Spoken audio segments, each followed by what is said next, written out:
Hello, welcome back to my channel, welcome back to a brand new video slash reading vlog. You can already tell by the title, I'm sure, and the thumbnail probably what this is. And you're probably wondering, why do I look like I'm in the same position, in the same outfit, looking exactly the same as I was in the last clip of the last vlog? Well, that's because I'm starting it on the same day. And you might think I'm mad after I basically finished 2 books in the same day.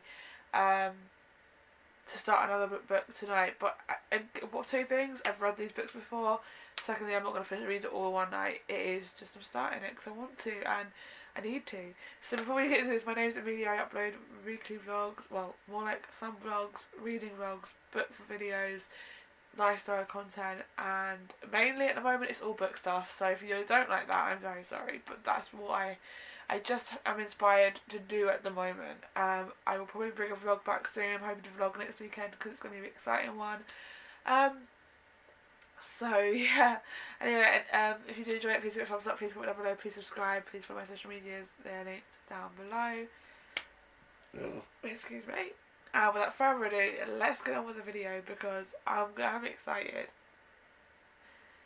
For this video, I am actually rereading 2 of my 5-star reads of 2022 and annotating them at the same time. I will promise you won't see fully all of it of me annotating, but I will talk about it. It is going to be it is going to be spoilers in this video. I will warn you now, so if you haven't read either of these 2 books and you don't want spoilers, then I would recommend not watching it, because I will be going deep delve into it, because these are 2 of my favourite books I read last year. I actually read one for a reading vlog last year and the other one I didn't. The other one I actually read in a very quick amount of time.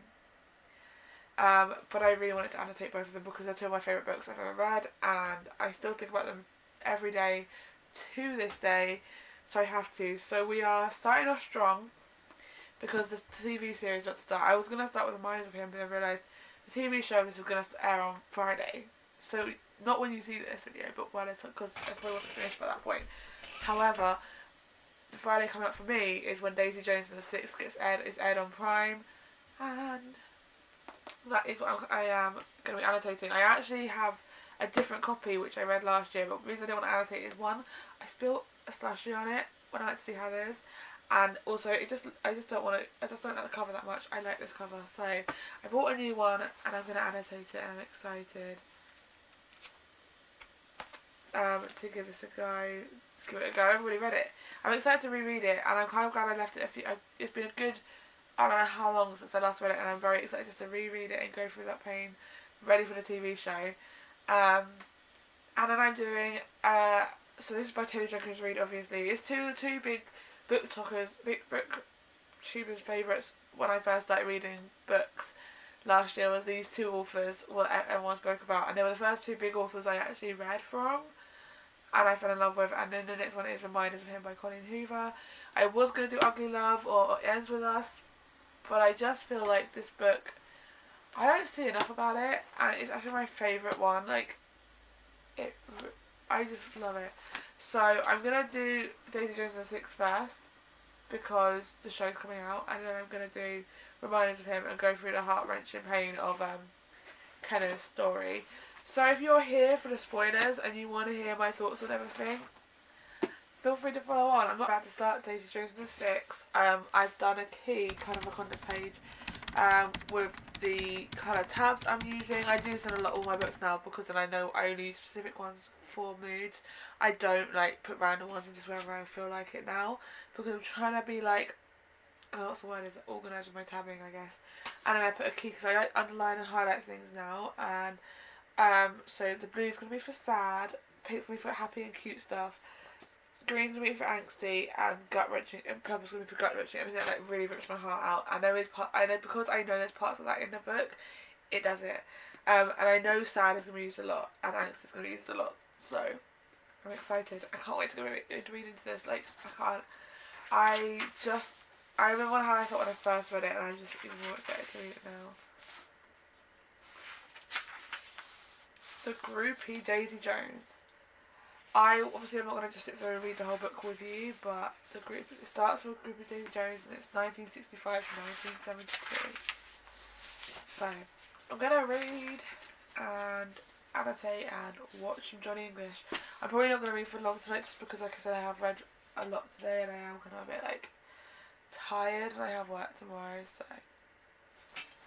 I'm only on like the 3rd page of the story, but I'm just reading this bit and it just reminded me. I think I didn't skim over it last time. I just don't think I paid attention to it, of how like in the first page they go Daisy spends her childhood rather alone. And I didn't really realise how lonely Daisy was from the beginning. Like, Daisy was always loved Daisy, and I think I loved the way she became, way she came throughout this book. However, this section, I'm just going to read it. I stayed out that night until 3 or 4 in the morning. I had never done anything like that before, but suddenly it was like I existed. I was part of something. I went from 0 to 60 that night. I was drinking and smoking anything anybody would give me. And then it goes, when I got home, I walked in through the front door, drunk and stoned, and crashed on my bed. I'm pretty sure my parents never even noticed I was gone, and that's really sad that her own parents just didn't notice that she was gone. Like, it is so sad. And that whole section just makes me realise how lonely she probably was at that point, and I feel sorry for her. So I'm just going to highlight that. But anyway, I'm now back to read. I actually did not read much last night. I literally read 2 pages and then I left it because I was tired. But I'm actually going to stick my headphones on a bit whilst this video saves to save the electric. So whilst it's happening, I'm going to read. I've literally already annotated a lot. Like, this is the problem with this book is I'm going to read it a lot, but I'm also going to be like spending a lot of time annotating, so I'm diving into it. But it's cool. I'm going to stick my headphones on and listen. But I wanted to show you. I bought 4 other pens for my annotating because they're so cute. Ryan just have these really cute pens at the moment, and I couldn't help for like £1, so I had to buy them. So we have this green one, which is a little, like, I want to say dinosaur thing. It's cute. And then we have this brown one, which is like a bear. It's adorable. And a little bunny rabbit, and this is a purple pen. The brown one is also blue, so I didn't need to buy another blue one, but I did. And this is a shark. It's really cute. And then the other day, I can't remember if I showed it on here, I don't think I did. Actually, I did at the beginning. I bought a little pink one and it's really cute. So I'm going to use these and my highlighters. Put them out. And get into it. I'm going to use Daisy Jones and the Six playlist. I'm going to find one.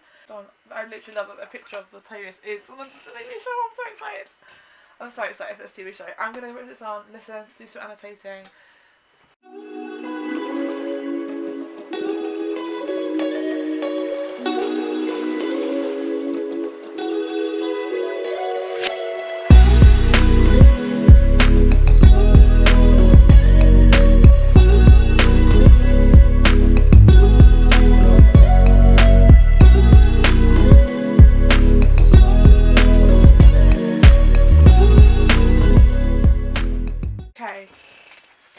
I've just got to page 14. It's just before the chapter says the rise of the Six, and it's where Daisy, he says the line, "I am not amused, I am a somebody, end of fucking story." And I absolutely love that line. I underline it. I put a new colour in for empowerment because I feel like Daisy is such an empowering character. She's got her own troubles, but she's empowering, and I think, I'm not saying we act like her specifically, but I think girls need to take something from this and be like, yes, because she is an inspiration in some ways. Like, you've got to be yourself, and I love it. I just absolutely love it. I love her so much. Like, I'm not saying I want to be Daisy, I don't want to get high on drugs all the time, but, you know. We're about to start the next part, which is the rise of the Six, which is 1966 to 1972. And this is where you start hearing about Billy and all the brother and basically the whole band and how it started. So I can't wait. I've actually highlighted a lot in this first chapter already. Like, I'm probably annotating this book. But yeah, I forgot how much I love this book. Okay, wow. I've just read the second chapter and the ending. This last page, I'm just gonna read it. I know when I was watching Destiny's vlog, you read it, but this is literally one of my favorite parts of the book. at the beginning of the book, and I really hope it is in the show, because if it's not, I will be gutted. I feel like it would be, because it is kind of a monumental part of Camilla and Billy's like relationship. But he goes, imagine achieving your wildest dream and feeling empty inside. It didn't mean anything unless I could share it with Camilla, so I called her. Then Victoria goes and said, I miss you, I don't think I can live without you. She said, I miss you too. I said, what are we doing this for? We're supposed to be together. She said, yeah, I know. We were both quiet on the line, and I said, if I had a record contract, would you marry me? She said, what? She goes, I was just so excited for him. If it was true, he'd worked so hard. Then later down he goes, if I had a record contract, would you marry me? She goes, you got a record contract. Billy goes, you didn't answer my question. She goes, did you get a record contract, yes or no? He goes, will you marry me, yes or no? She didn't say anything for a while, then she said yes. Then he said yes. She started screaming and so excited. I said, as in Billy said, come on out here, honey, let's get hitched. Oh my god, I love them. Honestly, their love story in this book, it gets me every time. I'm not reading anymore. I'm just going to quickly talk. But reading this now, like, I feel like I've not read this book before, but I obviously have. I know I have. I remember the book so vividly, but it's just rereading it just feels amazing. I've just read the chapter where they recorded the album. I am on page 62 and I'm about to do a cover sheet, but I'm not going to read any more tonight because I do need to sleep. But I feel like I've read quite a bit tonight. Like, I read a good chunk of this book tonight, and I'm really happy with it. Okay, I'm currently like on page 71. It's not on me since Camilla told Billy that she was pregnant and they got married, and he obviously didn't take it very well. It literally pains me how hard this thing, what happens now is that he starts sleeping around and basically having an affair on his wife with several different girls. And this is the Billy I didn't like. Like, I understood why he was like scared about being a dad. Like, his dad was a deadbeat basically, and he just doesn't have any, like, he didn't have a dad to look up to, so the only thing he has is what he's seen of a dad, and that's not someone not around. And right now he's basically that. And what made me really sad is the line Karen goes, Billy turned into someone I didn't recognise on that tour. And it's kind of sad because the fact that people who you work with don't even recognise who you are now, it's sad. And I love Camilla. I think she's a very headstrong woman and I love her, but I just think Billy's a bit of a dick at the moment. Like, I know he comes around later in the book, and I mean, but he's still a bit of a dick for it. He has his moments. Like, I like Billy. I'm not saying I don't like the character of Billy. I just think his character's a dick sometimes. I am having like a reading evening. It's currently like 9:10. I started reading at like 8:15. I'm currently just eating my cake. It's a red velvet cake from my shop across the road. But knowing the cast, like last time I didn't know the cast. I think the cast has probably been announced, but I just didn't know. Because I didn't even know it was going to be a TV show until after I read the book, and then I decided to research it. I was like, I wonder if they'll make this TV show, and then they did, and then they said they were, and I was like, oh, okay. But now knowing the cast, I can really envision the characters. Like the person who plays Camilla, I can just really envision it. I absolutely love Camilla. I love her dedication for going for what she wants, but also not giving up on Billy. Even though, you know, people these days would probably, if their partner was like that after at the end, it wasn't going to be, they would give up. So I am really happy, and I've just been listening to like some of the songs from Rocket Man. And like within the scenes that have just happened and what happened with Billy, it just reminds me so much of Rocket Man, and that's why I listened to that. I was like, oh wow. Okay, I've just got past the bit where they've just sung Honeycomb, and Daisy's met the Six, and Billy does not like what Daisy has done to the song. And I think there's just a bit of what's the word? Can't let go of something that you wrote. I understand he wrote it, and I understand he had his visions of it. But sometimes things work better when it's done differently, and I think he just can't get out of his head. But also understand why. I I'm 30% of the way through, and I'm like, I don't want to put it down. It's so good. This is what I was trying to find. There's a line, and it really got me because it made me realise how much, like, the reason he might be, one of the reasons he's not exactly happy with the change of the way Daisy changed the song was the song was written about what he was hoping to give Camilla, and this one line goes, Billy was trying. This was a guy who made so many things seem easy, but he was trying very hard to stay sober, and you could see the strain on him. And I'm like, that guy, he was doing his hardest to stay sober for his family. But when you're in a rock and roll band, it's kind of hard when a lot of other people around you are getting high. Hey, I've got to like page 140. It's literally just gone past the part where Eddie's just broken his guitar. Eddie's getting a bit angry and fed up with Billy. I saw it coming from, I've obviously read the book, but even before that, you saw it coming from like early on in the book that this was going to happen. Eddie just doesn't like the way Billy acts. And I mean, I completely get it. I highlighted a whole section. Where is it? I'll just read what it says. It says, I came back onto that stage and my guitar is just sitting on the side there. And I have to go and pick it up. And that chapped my ass. It's not enough he tells me how to do my job. He controls when we go on tour. Now he's taken my goddamn instrument from me and taken my place on stage. And he can't even bother to hand it back to me when I get back up there. Do you understand where I'm coming from? And you can kind of see where he's getting frustrated. Like, he just went out and helped Daisy and then got basically his guitar taken from him. And then getting treated like that, so.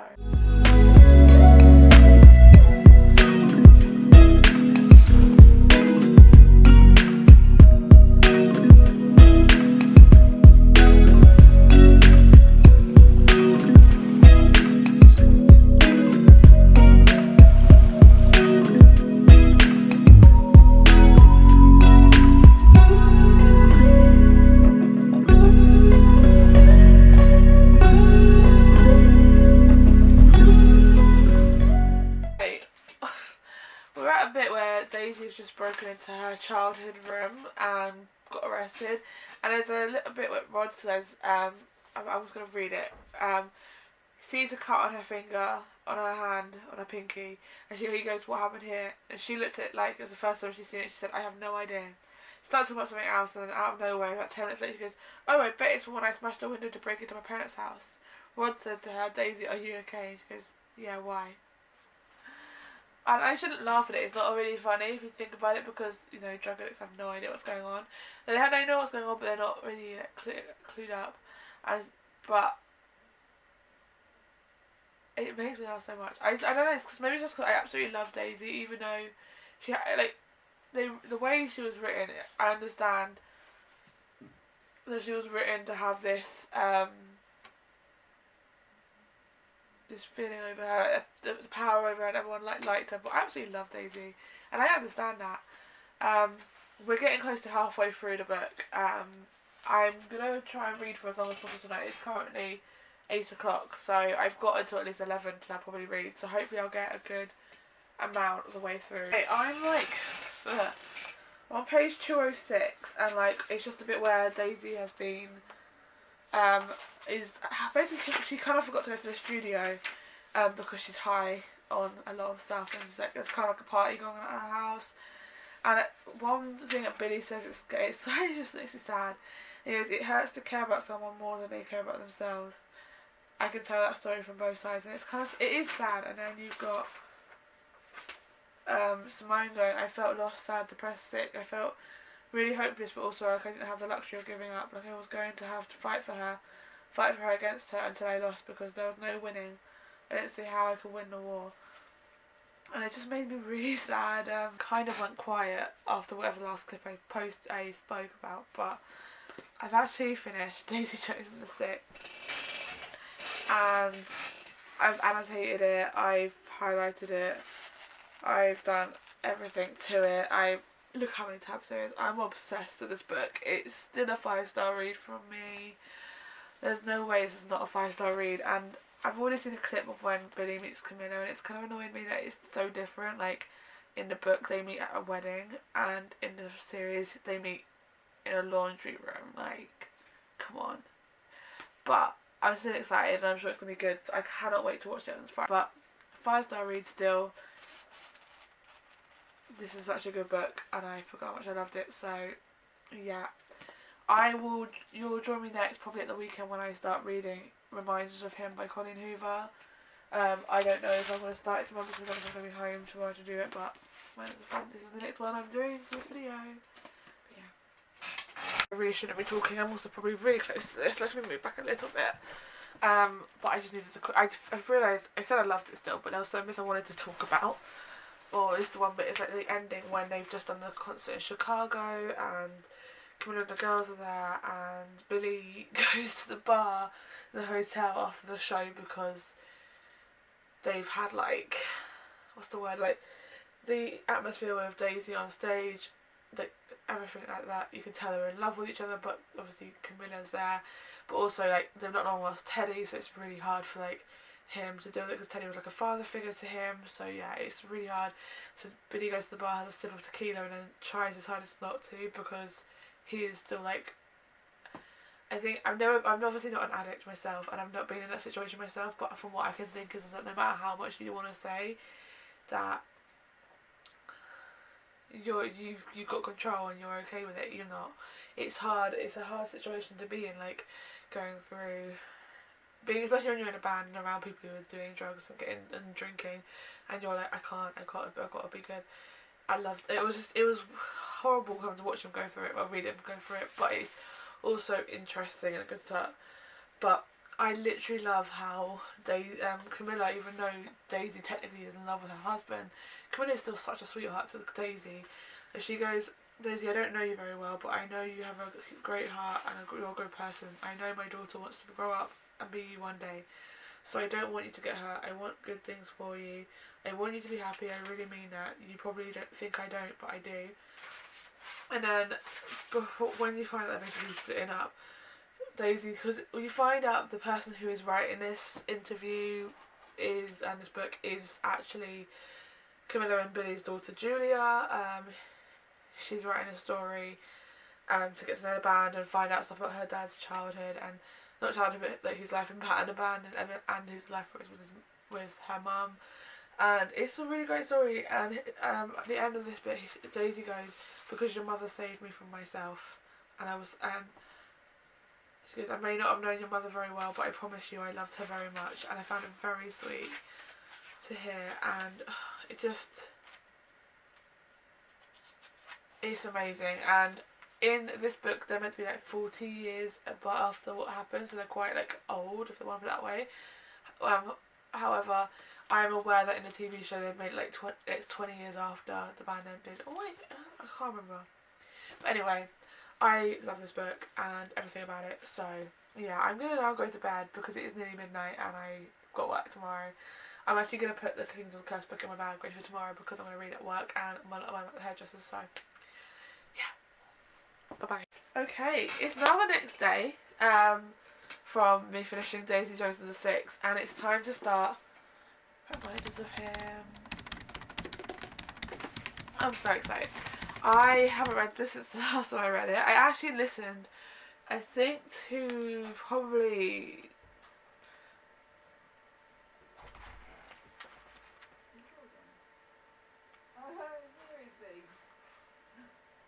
I don't remember what chapter I got up to on listening. I was listening to it on Audible, then I cancelled my subscription because I wasn't listening to it enough, and I came to the realisation I do not like listening to audiobooks. I understand why people do. I also understand it's good to have on, but I don't really, I struggle to listen to podcasts, and I have so many podcasts that I love, but I'm just so behind on them because I just struggle, because I prefer listening to music. Like, the only time I listen to podcasts is usually when I'm on a long journey. Haven't been on one of them for a while, but I will be soon, so hopefully. Anyway, I don't like listening to podcasts because I just like listening to music, so I'd rather, and I like reading physical books because I feel like I get into it a bit more. So I stopped, and so I'm ready to reread this book and annotate it and tab it. I've chosen my tabs. I'm going to do some blue ones, similar to what I did in Daisy Jones and Six, but this one won't actually cover. I've got, these are the same ones, but I don't know what colours I'm going to use. It's probably going to be the ones at the top, or like these ones. And maybe that grey, but I have a feeling they're going to run out, and so I've got another packet here. I do like to buy tabs as many times as I can. Even if I'm running out low on money, I will stock up on tabs more than I actually need to, but because then at least I won't run out when I of ones, and then I'll be like, oh. So yeah, so I'm very excited. I'm probably gonna stick my headphones on. I'm gonna start now whilst watching a YouTube video, and if I get bored I will stick my headphones on. I might stick my headphones on after I've made my lunch, because I need to make my lunch for tomorrow, and if I put my headphones on I'm gonna get distracted and forget. I'm gonna make my lunch in 10 minutes, so I'm gonna start reading at least the first chapter whilst watching this video. So I'm about to say, I know I said it at the beginning of the video, but this will be this is not going to be spoiler free. I am going to spoil it, so if you've not read this book and you read Daisy Jones and the Six, but you don't want to spoil this one, you know what to do. Turn off now. I'm sure I'll be fine with it. But if you have read Minds of Him, or you don't mind spoilers, because I know some people out there do not mind spoilers. I have a friend who loves spoilers. Then feel free to continue watching whilst I discuss Reminders of Him by Colleen Hoover. I'm going to watch some YouTube, and whilst I watch some YouTube I'm actually going to read some of Reminders of Him, because yeah, I want to at least read a chapter or two before I go to London today. So yeah, I'm going to do that. And I'm going to put some YouTube on. Let me time lapse. I look like a bit of a mess, but it's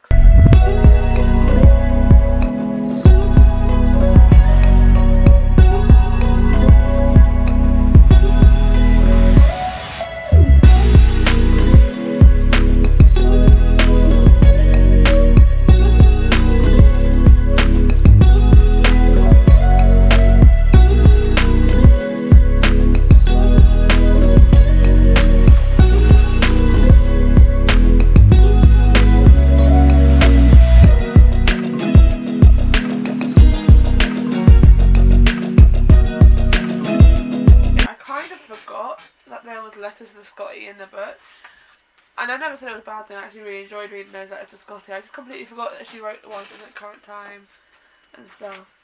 And there's a quote in this letter that I literally love, and I don't know why I love it so much, because not that I have an issue with alcohol, that one horrible night was an exception, but the last thing I need your parents to find out is that I stopped by a bar before I stopped by their house. I'm not even sure if I'm ready to get into the emotional bits, but we're here, we're going through it, because I love Kenna, I love the story, and I just needed to feel something again. Okay, I'm going to take a nap because I honestly cannot keep my eyes open any longer, but I just wanted to leave. There's a little poem that Kenna puts in the letter to Scotty. She writes Kenna writes letters to Scotty, even though obviously Scotty will never read them now, and it always makes me cry. This poem, she goes, I have a daughter I've never held. She has a scent I've never smelled. She has a name I've never yelled. She has a mother who's already failed. And it just made me sad. Like, obviously, you know, I've already read it, but it still makes me sad reading that, because it's like, yeah, she made a mistake back in the time, but she clearly is trying, which means she hasn't failed. She's just trying. But yeah, and she's kissed Ledger, who is Scotty's best friend. I love Ledger, like I always did, and the reason I love this book is because you get both point of views, and when you see it, I love Ledger out because you see him struggling between both sides, and for very valid reasons. I'm not gonna lie, I still love the book, but the lead up to Kenna going to the house to try and see DM, and then Ledger finding her, it's such a long-winded process that I think I kind of get why they have this section where like they're just gonna take her to play t-ball and stuff like that, but it's just so long-winded. I get it to show the bond that she has with Ledger, and it's kind of like, because obviously DM asks Ledger about where's her mum and stuff like that, and it, you know, it's sad, but I'm like, I just want the juicy bits now. I'm bored, and I don't remember being bored at this before. Maybe I wasn't, or maybe I was and I just don't remember, because once I got into the juicy bit I remember I couldn't put it down. When I started it I was like, what the hell's going on? I'm pretty sure I remember that. I'm 26% of the way through Reminders of Him now. We've now got to where Kenna tried to see her daughter and Ledger found out, literally on chapter 14, which is after which is like when Kenna's got back to her apartment and she's crying about Lady Diana, or her actual name Lucy, and she's named her cat Ivy after the girl from the prison who basically, as she said, saved her life. Because she goes, so you decide right now, right here, are you going to live in your sadness or are you going to die in it?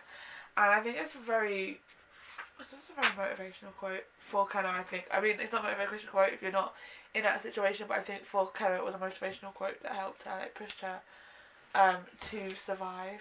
Okay, I'm about to start reading again. I've just had dinner. I cooked an actual meal, which doesn't happen often in this house from me, to be honest, because I'm always too lazy. But I forgot to mention before, I started kind of doing sprints with myself, not with anyone else but myself, and I'm literally going to time myself to each time I stop to see how much I've read. So I read in 47 minutes from page 30 to page 90. I read 60 pages within 47 minutes. I think that's pretty decent.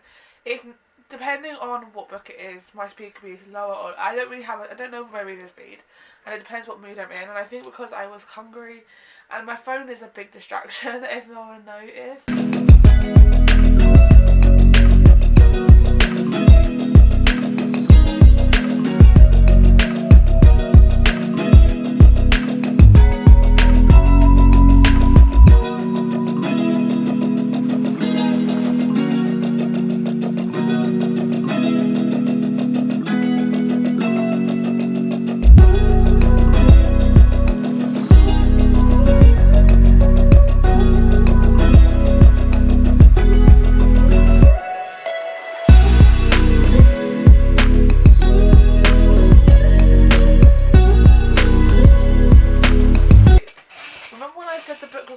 It's not boring anymore. I mean, I obviously read it before, like I said, but I'm not bored anymore. I'm hooked. Again, it's like 41% of the way through. We're about the bit where she's like, so Ledger told Grace to take DM and get her out of the parking lot of the shop place where Kenna works, and Kenna's now upset because I'm trying to explain to Ledger like she's not a bad person just because she knows what she did. She knows what she did hurt them. She knows that it's not going to be an easy fix. But she's trying to explain, and it's sad. And there's this one bit because she goes, sometimes I wonder what Scotty would think if he could see us. It makes me hope that an afterlife doesn't exist. Because if it does, Scotty is probably the only sad person in heaven. And then it's not what he says, but he's thinking it. Goes, those words hit me in the gut because I'm terrified she might be right. It's been my biggest fear since she showed back up. And I started viewing her as the woman Scotty was in love with rather than the woman who left him to die. And my heart. I've started like using the yellow highlighter for anything that's kind of like significant. In somewhat ways, like it makes you like maybe be conflicted with what side to look on, but doesn't fit like the other. Okay, we're at the bit where everything's about to happen. So Kenna and Ledger have now slept together. Kenna is now giving Ledger's now giving Kenna flowers for Mother's Day, which I do think was a really sweet thing he did. Like, he's now seeing the side of her that, you know, Scotty saw before he passed away. The loving side of Kenna, and it's great because it's like and I completely understand. The reason I love this book is because you can understand both sides. You can understand where kind of all three sides really. You can understand where Kenna's coming from with the thought of like she wants to meet her daughter. She doesn't understand why. Well, she understands why she can't, but she's like all she wants to do is see her. She's not allowed to take her. Ledger, who is in the middle, like he loves DM and loves Scotty's parents, so he would do anything to protect them. But then now he's getting to know Kenna. He's kind of seeing her side and seeing she's a nice person, and she is. The grandparents think of her, and then you got the grandparents who are very upset because obviously what happened with Scotty.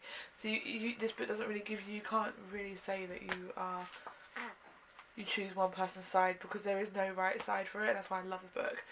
But it's great seeing how now Ledger's now seeing that Sam wants to fight for Kenna and help Kenna get, and it is now getting to that last bit where I know what's coming up. He's going to find out everything about what happened with Scotty and with Kenna when it happened at night. I wasn't going to update you until I got to the end of the book, so I've got like this much left.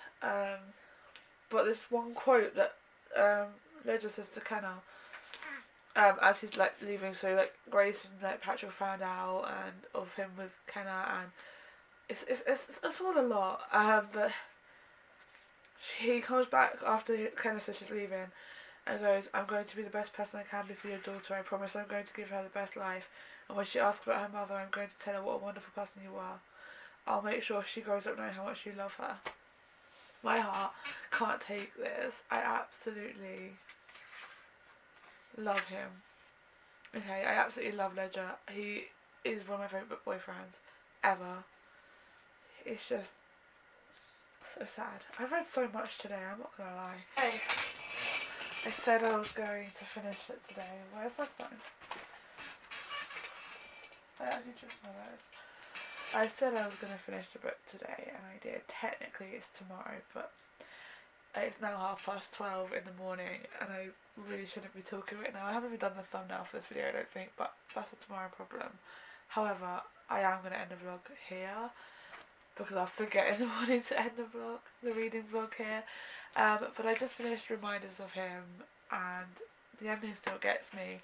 However, I am going to drop the rating a little bit, because compared to when I reread Daisy Jones and the Six, it still gripped me. It still had that feeling in me. I was still feeling like, oh my god, I can't believe, like, this hasn't left that same feeling.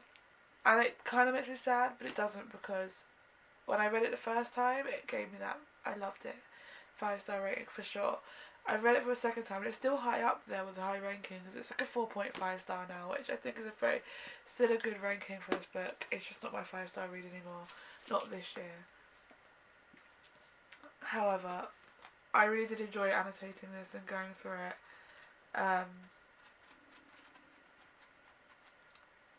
because honestly, it took me through all the emotions. So yeah, I love Ledger, and the ending when Grace turned up at Kenna's apartment, and it was just that I think made me cry. And then Kenna meeting DM for the first time. It was just a beautiful ending to a story, and I would die to see this as a movie more than It Ends With Us. And that's saying something. I think I was so excited for It Ends With Us until the casting for Lily and Lily and whatever his name is. Why can't I remember? Ryle, Lily and Ryle, like the casting came up for them, and I just kind of don't care. Like, I'll still watch it when it comes out, but I'm not as excited as I was. I probably will be when the trailer comes out and stuff, but because of the casting, I just don't think the casting was right for it. That's just my opinion. So yeah, but I really want to see this as a movie, but whether it happens, I don't know. But that is the end of the vlog. So I read for this reading vlog, reread Daisy Jones and the Six before the TV show came out. And can I just make a point? I've watched the first 2 episodes, and by the time I end this video, I have 13 minutes left of the 3rd episode. So the only 3 episodes that are out currently. And this book got a 5-star read again from me. It was just so good. Such a good story, a gripping story, absolutely loved it. And then I obviously read Reminders of Him, which got a 4.5-star read, and I still loved it, and I would genuinely say recommend it to anyone who is looking for a good book that's going to make them cry, because yeah. But anyway, I'm going to end this video here. If you did enjoy it, please give it a thumbs up, please comment down below, please subscribe, and I will see you again very soon with another reading vlog.